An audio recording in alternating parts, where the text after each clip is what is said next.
Halo, saya Gatot Arozi, sering dipanggil Bejo, alumni Geodesi ITB Angkatan 93. Pekerjaan saya sekarang banyak fokus di konsultan fasilitas pelabuhan, terutama feri penyeberangan dan sungai serta pemetaan pantai. Alhamdulillah sudah banyak pantai, laut, dan tempat-tempat pedalaman bahkan pulau-pulau terpencil yang sudah saya kunjungi. Dan kebetulan peralatan seperti drone, alat selam, kemudian foto-foto sedikit lah menjadi pelengkap kegiatan survei saya untuk membantu menikmati alam Indonesia.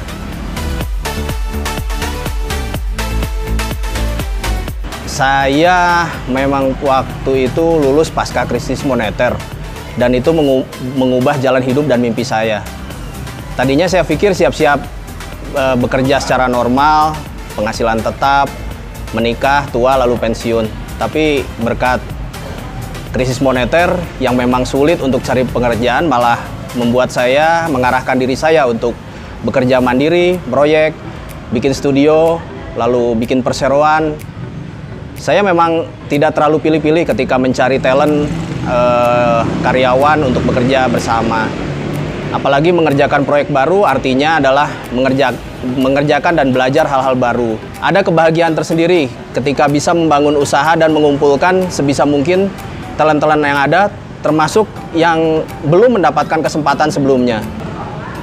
Cuma ada satu prinsip yang paling utama adalah mengakui kesalahan, memperbaikinya bersama. Jadi sampai akhirnya muncul kepercayaan di antara tim maupun owner pekerjaan. Ya, intinya prinsip bersama adalah salah satu langkah tidak apa-apa, tapi jangan gagal seluruh proyek. Mungkin terinspirasi juga dengan cerita Soichiro Honda yang awalnya membangun Honda dari perusahaan yang dipandang sebelah mata oleh kompetitornya.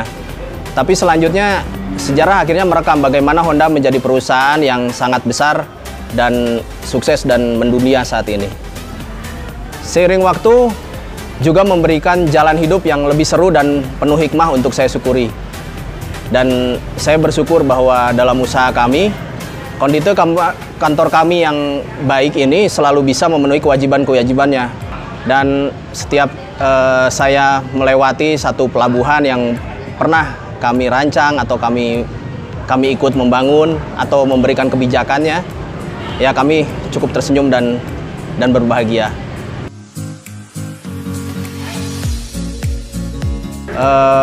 Tahun 90 itu ada film Catatan Si Boy, meskipun saya nggak terlalu suka dengan plotnya.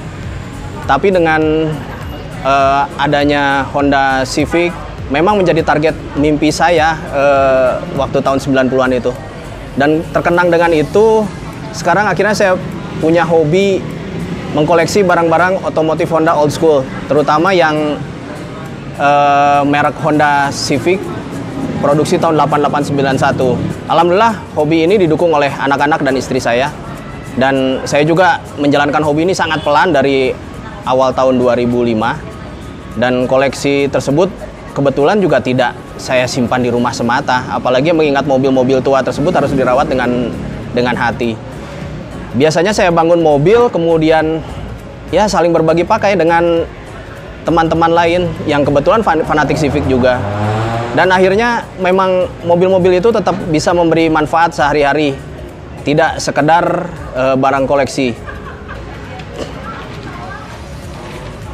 Inspirasi saya memang beradaptasi ya dengan hal-hal yang tidak terpakai atau rongsokan lah bisa dikatakan, memperbaikinya lalu saling berbagi, dan itu ternyata bisa memberi energi ya buat saya mempersiapkan anak-anak saya dalam menjalani kehidupan mereka nanti di zaman ini. Dan ini juga terinspirasi juga oleh The Power of Dream-nya Honda, di mana mimpinya itu akan bisa terwujud jika kita menggerakkan kita dan orang lain secara positif. Ya, terus terang saya sendiri bikin video ini agak malu-malu. Ya, tapi ini cuma 25 tahun sekali yang belum tentu kita akan mengalaminya lagi dalam waktu yang dekat ini. Dan semoga bermanfaat buat semuanya.